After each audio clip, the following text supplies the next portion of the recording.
Writing never had been of any interest to Patrick. Throughout his life, it was his older brother, Sean, who had been the creative and artistic one, while Patrick quietly had assumed the role of the unknown introvert.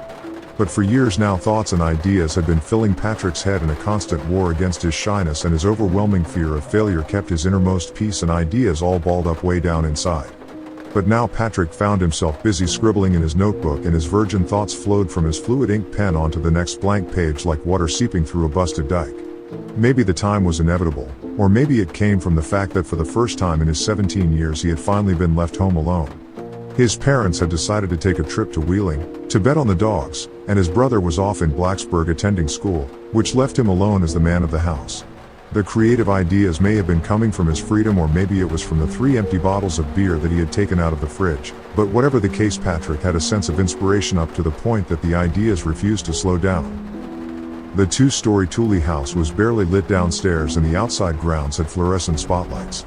Patrick's room, though, was only lit by the soft glow of a 40-watt bulb in his desk lamp. The only thing more looming than the quiet darkness shared by the inside of the house and nature outside was the deafening silence that filled them both. There wasn't a sound to be heard.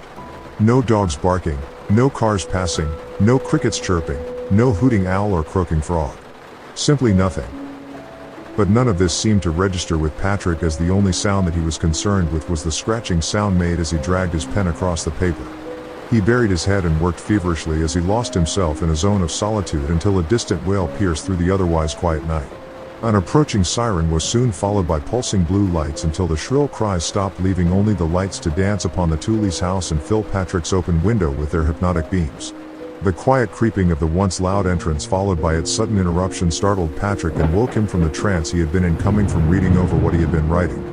The presence of the police car outside had sobered him up from his daze, and with a cold water splash, Patrick began to realize that what he had been writing about was full of violence and menacing images that made his empty house now even more empty than it was before. Damn, where did all of this come from? It sounds like Stephen King or something, Patrick mumbled to himself as he gazed out of his window down upon the police cruiser sitting outside. What had begun as a quiet, peaceful night of relaxation was swiftly turning into a dead calm, never-ending night to be filled with solitude. Patrick shook the cobwebs from his hypnotic state, and his safe sense of adult-given freedom was being replaced by a heightened sense of fright. Finally, the sound of alarmed dogs filled the crisp night air and sobered Patrick up enough to flinch alive from the comfort of his reclined lazy-boy recliner. Christ, what's next? Patrick asked himself, only to have his question answered by his ultra-paranoid ears detecting the sound of an additional wave of police cars approaching. Damn, thanks a lot, he answered himself. I wonder what's going on? Patrick made his way to his second-story window to survey the situation before turning his attention to his 19-color TV. And in our top story this evening, a Raleigh man is being sought after tonight in connection to the brutal slayings of 7 motorists at a rest stop along Interstate 77. We will have more details on our 11 o'clock broadcast, the anchorwoman said before the station returned to a rerun of Law and Order. Shit, that's frightening, he said as his thoughts became suddenly complicated by the chimes of his front doorbell. Patrick rushed back to his window to see who was at his front door and saw that it was a member of the sheriff's office. He raced downstairs to see what he could find out from the lawman. Patrick opened the door. Yes, sir, can I help you? He asked through the crack of the door, which was still on its chain.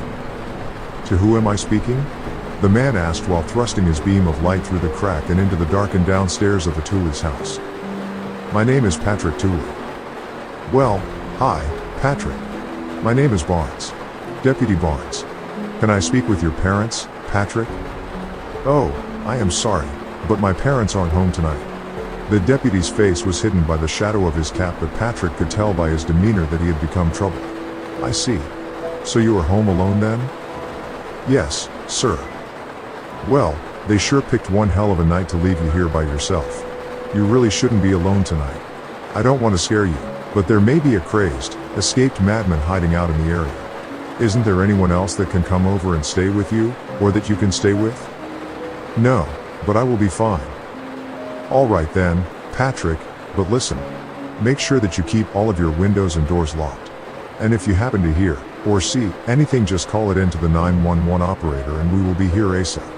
We will be in the area all night. Just ask for me, okay?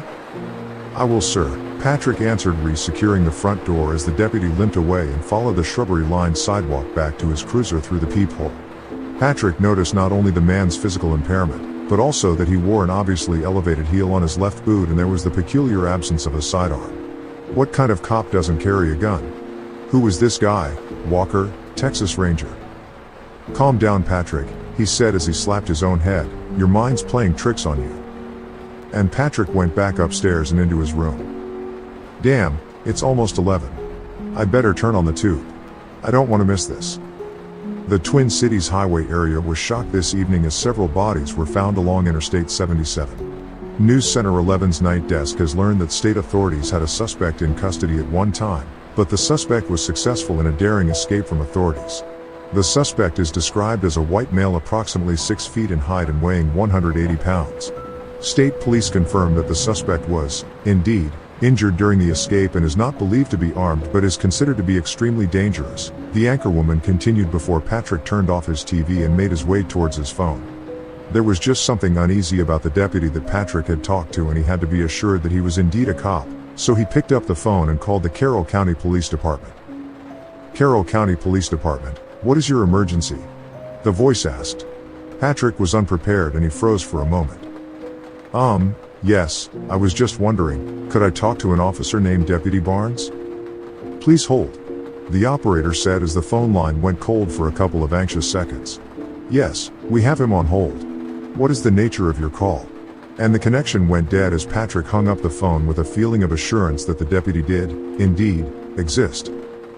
Patrick quickly became tired of watching the night's excitement of the patrol cars routinely driving back and forth through the neighborhood and he decided to go to bed. Before he tried to sleep, though, he checked every door and every window of his house to make sure that they were all securely fastened, but even with his house totally locked down, the fact could not soothe his thoughts as his head rested upon his pillow and his excited mind flirted with the idea of an escaped maniac and its entailing reality of total loneliness, until his energetic visions subdued and he finally drifted off to sleep. His sleep was neither long nor restful, though, as he was suddenly awakened by a large, strong hand shaking him by the shoulder. What do you want? Patrick asked in a panic, expecting it to be only in his dreams. Take it easy. It's me, Deputy Barnes, said a voice, making Patrick realize that this wasn't a dream but very much a reality. What are you doing here? How did you get in? He asked, withdrawing from the lawman's grasp while reading his name tag and glancing down at his feet. Patrick noticed the right name, but the height of his boots were the same.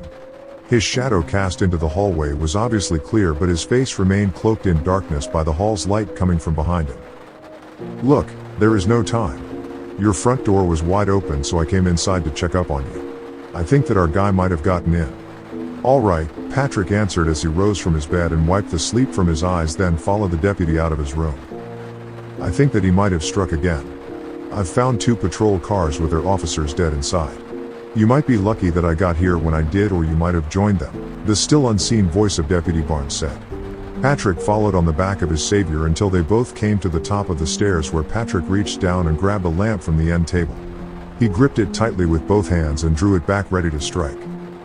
Where's your funny shoe and your limp? What, my shoe? Are you serious right now? I took that off and put on this soft sole so that I could get around better, and you better thank God that I did. I might have just saved your ass. The hidden figure answered. Now come on, put that thing down and let's go. Hearing these words from the dark figure caused Patrick to lower the lamp and watched as the deputy approached. When Patrick felt that he was just close enough, he pulled back and struck quickly, knocking the deputy down. He dropped like a wet towel upon the floor, and Patrick hurriedly made his way over him, down the stairs, and towards the front door.